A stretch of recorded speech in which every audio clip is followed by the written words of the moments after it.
Jumpa lagi di Ibu TV. Ya, nyari laptop gaming atau laptop high performance yang murah. Nih, 10 jutaan aja. Bukan 11, 10 jutaan aja.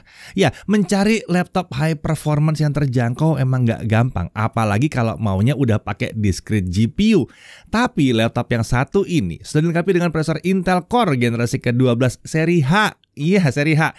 Dan discrete graphics dari Nvidia dengan harga di 10 jutaan aja. Ini adalah Acer Aspire 7 Gaming.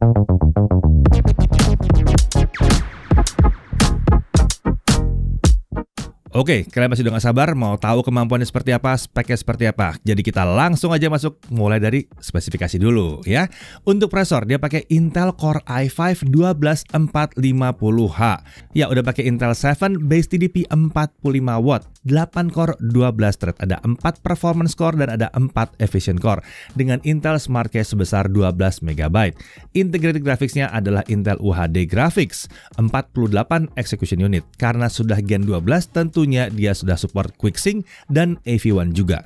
Discrete GPU-nya udah Nvidia GeForce GTX 1650 dengan 4 GB GDDR6 dan 896 CUDA cores. Untuk RAM bawaannya adalah 8 GB DDR4 3200 SODIMM. Ya, single channel ya. Tapi dia masih menyediakan satu slot SODIMM yang kosong. Jadi bisa di-upgrade ke dual channel. Saran kami sih, karena ini harganya udah murah, kalau beli ini langsung upgrade ke dual channel ya. Untuk SSD dia pakai 512 GB SSD NVMe PCIe Gen 4. Masih tersedia juga satu buah slot M.2 untuk tambahan di sini. Kalau terasa kurang tinggal nambah, nggak perlu ganti-ganti lagi atau cloning lagi ya.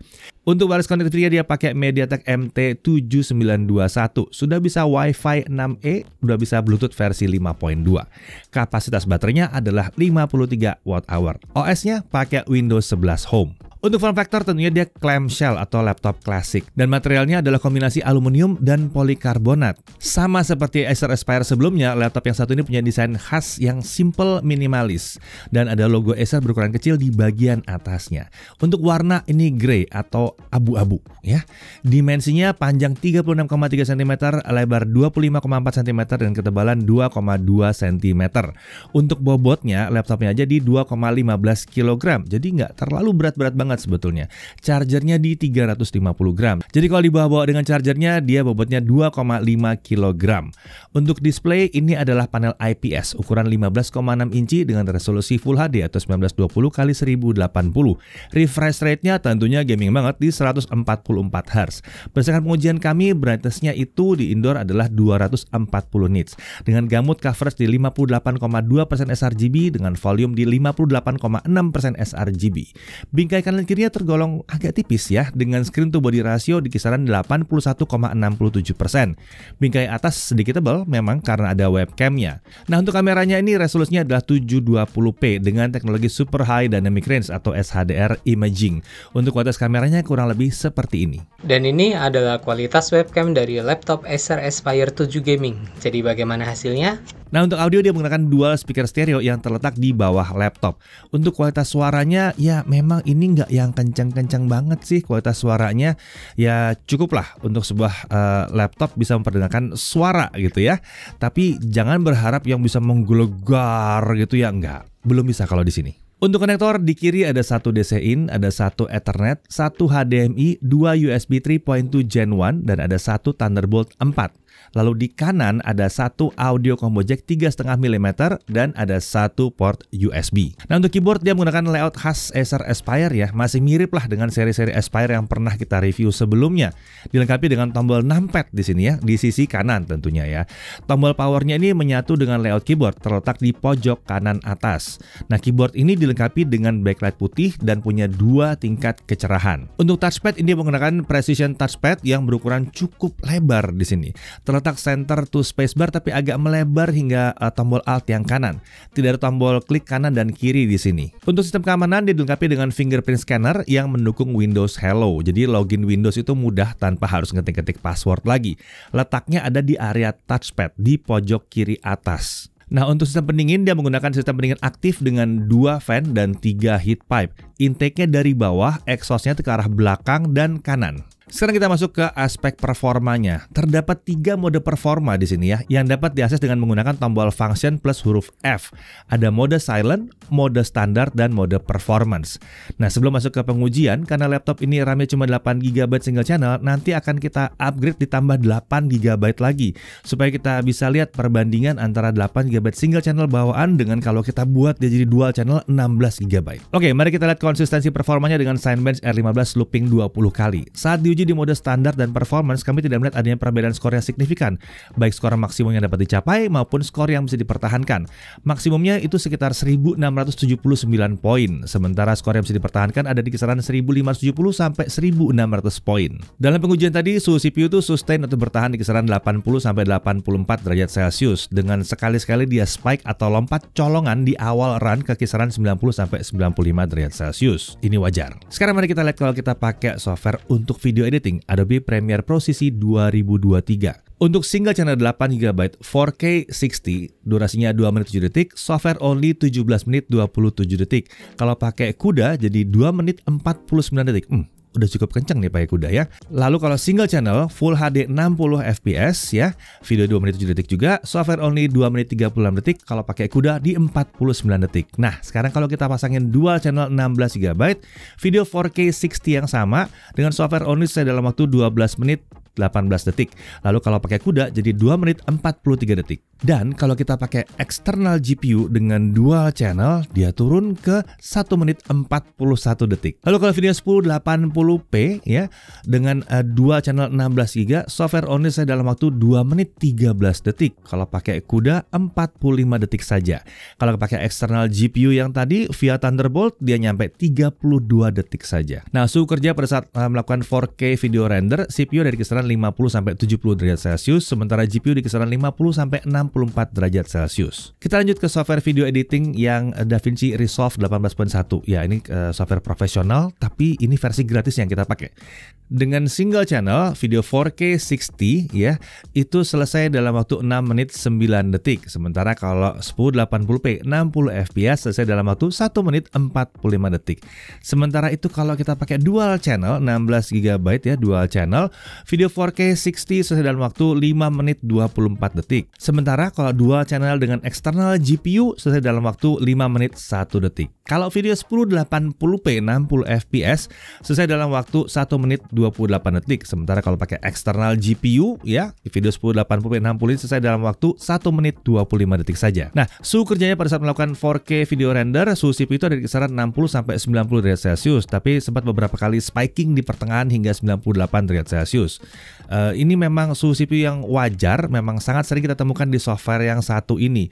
Jadi kalau memang kalian mau pakai DaVinci Resolve versi gratis ini, tolong di ruangan yang adem ya. Atau ya kalian gunakan versi berbayarnya, karena di situ nanti balance penggunaan antara CPU dan GPU akan lebih berimbang. Sementara itu dalam pengujian tadi, suhu GPU ada di kisaran 65 sampai 77 derajat Celcius. Kita lanjut ke 3D Mark Graphics Score. Untuk Firestrike dia dapat 10.235 poin, sementara untuk TimeSpy di 3.617 poin. Nah, suhu kerjanya di Firestrike Stress Test itu GPU di kisaran 73 derajat Celcius, masih dalam batas aman ya. Nah, sekarang kalau dipakai buat gaming, ya tentunya harus kita tes buat gaming karena ini namanya juga ada gamingnya ya. Paling cocoknya memang kalau di-upgrade dulu ke dual channel. Jadi untuk pengujian gaming kita langsung pasang dia di konfigurasi 16 GB dual channel dan hasilnya kurang lebih seperti ini.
Nah, kemudian di game terakhir ini suhu kerjanya untuk Assassin's Creed Valhalla kita mainkan selama 30 menit ya. CPU dari kisaran 78 sampai 84 derajat Celcius, sementara GPU dari kisaran 84 derajat Celcius. Masih aman lah ya di sini ya.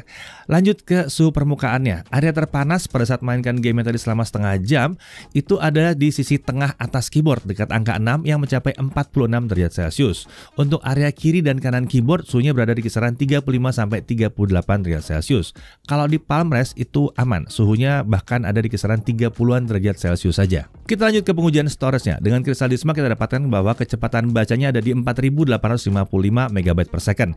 Sementara kecepatan tulisnya ada di 3991 MB per second. Ya, di sini memang terlihat bahwa ini adalah SSD PCIe Gen 4, tapi memang bukan SSD PCIe Gen 4 terkencang yang pernah kami uji. Tapi ya tetap aja ya, kalau dibanding PCIe Gen 3 yang paling kencang sekalipun, ini udah lebih kencang. Lanjut ke pengujian baterai. Layar kami setting di 150 nits dengan volume suara di 25%. Hasilnya untuk video playback 1080p videonya ya, local video playback itu baterai baru habis di 9 jam 20 menit. Ini termasuk hasil yang sangat oke ya, mengingat layarnya ukuran 15,6 inci dan dia punya discrete graphics di sini. Lanjut ke pengujian charging. 30 menit pertama pengisian baterai langsung terisi sekitar 56%. Sementara itu untuk dari 0 sampai full ke 100% dia butuh waktu sekitar 2 jam 15 menit. Ini termasuk waktu charging yang cepat untuk 30 menit pertama. Dan untuk overallnya ini adalah waktu charging yang normal. Nah, untuk harganya seperti yang kami beritahu di awal di 10 jutaan atau tepatnya Rp10.499.000. Ya, bukan Rp10.999 tapi Rp10.499.000. Dan ini sudah mencakup Windows 11 Home, Microsoft Office Home and Student 2021 dan garansi 3 tahun yang mencakup 3 tahun layanan, 2 tahun spare parts dan 1 tahun accidental damage protection. Oke, kita masuk ke hal yang perlu diperhatikan. Pertama, ingat, RAM-nya itu masih 8GB dan konfigurasinya tentunya single channel di awal. Kalau kalian ingin performanya maksimal, saran kami ya upgrade ke 16GB dual channel. Ya cuma tinggal nambah 8GB aja SODIMM-nya. Lagi pula ini kan pakai DDR4, jadi terjangkau lah nih ya. Kemudian, suhu permukaan ini agak panas. Jadi jika menggunakan software yang membuatnya berat ya, kami sangat menyarankan untuk menggunakannya di ruang AC. Dan kalau kita lihat di pengujian tadi, area terpanas ada di bagian tengah yang mana mungkin akan jarang tersentuh ya pas kita main game, jadi ya lumayan aman sih sebetulnya. Dari sisi menariknya, performa prosesornya cukup kencang untuk kelas harganya. Ini Core i5 12450H dengan 8 core dan 12 thread, responsif dan sangat nyaman untuk multitasking. Apalagi dipadukan dengan disk GPU Nvidia GeForce GTX 1650, ini makin nyaman lah kalau dipakai buat gaming. Untuk content creation, wah ini editing video nyaman lah, nggak ada masalah. Bahkan bisa cukup nyaman untuk 4K 60 pun ya, tapi pastikan aja RAM-nya udah 16GB di situ biar lebih mantap. Konektornya juga lengkap dan cukup banyak ya, bahkan masih punya konektor Thunderbolt 4 di harga segini. Masih ingat kan kalau ini laptop 10 jutaan? Kemudian dilengkapi juga dengan fingerprint scanner sebagai fitur keamanan. Wi-Fi 6E juga ada, future proof lah. Dan garansi resmi Acer 3 tahun lengkap dengan ADP di tahun pertama. Nah, jadi laptop yang satu ini cocoknya buat siapa? Yang pertama, untuk video editor pemula yang ngedit video 1080p atau mau ngupgrade terus ngedit video 4K 30fps, tapi mungkin belum butuh akurasi warna yang luar biasa serius banget ya. Ini cocok banget karena udah dilengkapi dengan disk GPU yang udah cukup kencang untuk kelas harganya. Atau juga kalian yang nyari laptop gaming tapi budgetnya terbatas, bisa. Bahkan beberapa game baru tuh masih lancar dimainkan di sini. Dan dia juga cocok untuk kalian yang perlu laptop murah tapi sering kerja multitasking. Mau dipakai coding, mau dipakai kerjaan kantor yang berat, nggak ada masalah. Ngedesain nggak ada masalah. Tenang, prosesor kencang, layar juga udah besar buat bekerja ya, dan GPU juga tentunya bisa membantu untuk kebutuhan tertentu. Intinya, si Acer Aspire 7 Gaming ini hadir bukan hanya sebagai laptop gaming terjangkau saja, tapi juga sebagai laptop high performance yang terjangkau. Jadi kalau memang kalian ada di kategori yang tadi kita sebutkan, nah bisa jadi Acer Aspire 7 Gaming ini layak sekali untuk kalian pertimbangkan. Saya Didi Irfan, jaga TV.